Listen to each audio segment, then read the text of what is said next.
Think of the best moment in your life.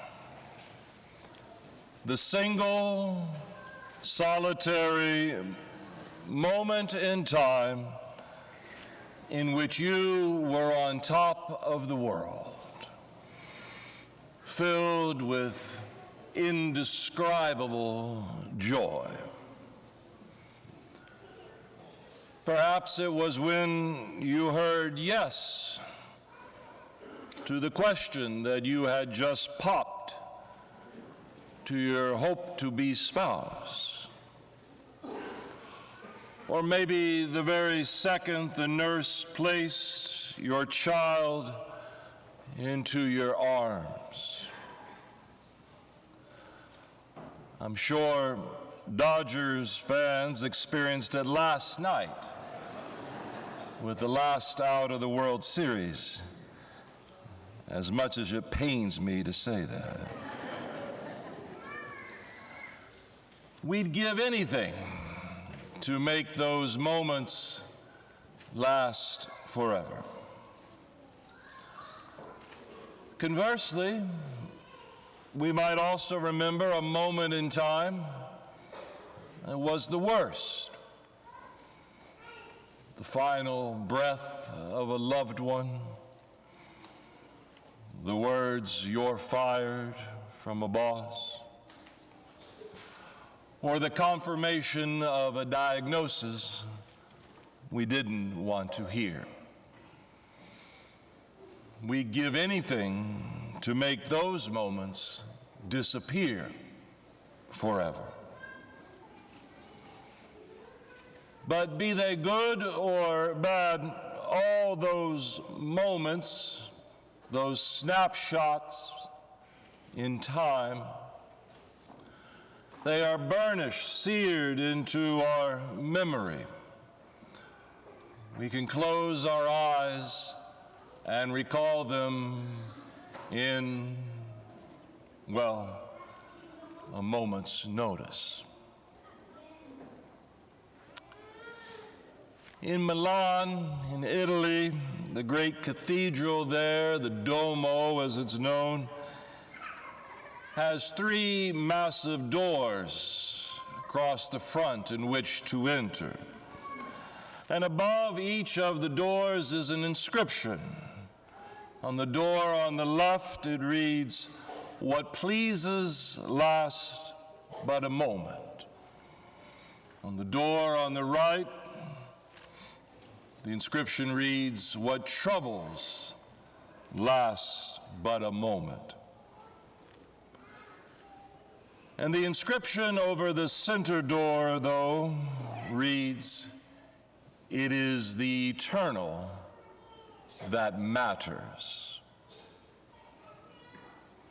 The architecture speaks volumes and reminds us that moments of joy and even sorrow, they pass rather quickly. They are just that, moments. But it is the eternal that matters. That is important. For the eternal, by its very nature, goes on forever. Now, usually when we think of the eternal, we imagine what happens after death, eternal life with God. And though certainly true, our gospel on this All Souls Day makes it clear that such an understanding is incomplete.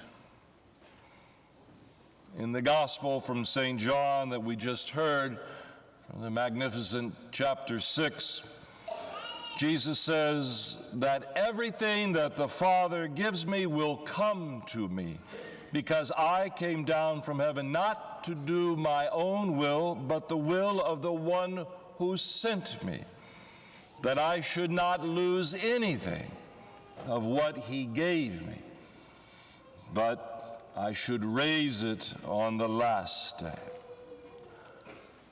the one who is the resurrection and the life, knows that the eternal matters. And he teaches that the eternal is willed to be saved even before death for those who have faith in him. And so we might well ask ourselves, in what sense does the eternal start now? What are the actions that have an eternal quality that go on forever? I would offer you two: sacrifice and thanksgiving. When we sacrifice ourselves for the sake of another, when we give of ourselves in a way that makes a difference in the life of someone else, there is something eternal in our action. When we witness the way that a parent loves his or her child, the way that an adult child cares for an aging parent, or the way that time and energy is spent to correct something that is wrong, be it in our church, our schools, our community, our world. Those actions are not just for a moment. They go on. There is something in that kind of giving that flows into eternity. Sacrificing for the sake of a loved one is one of those things that matters most. And so is thanksgiving. When we truly appreciate what we have received, how we have been blessed, when we see how we have been loved, perhaps by a spouse or a friend, even our God, that kind of thankfulness not only humbles us, at least it should, but it also lifts us up, does it not? It's not a feeling for a moment either,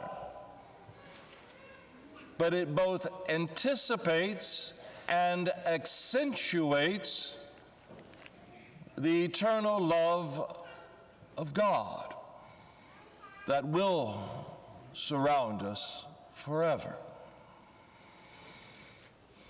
Thanksgiving, in its deepest sense, is eternal.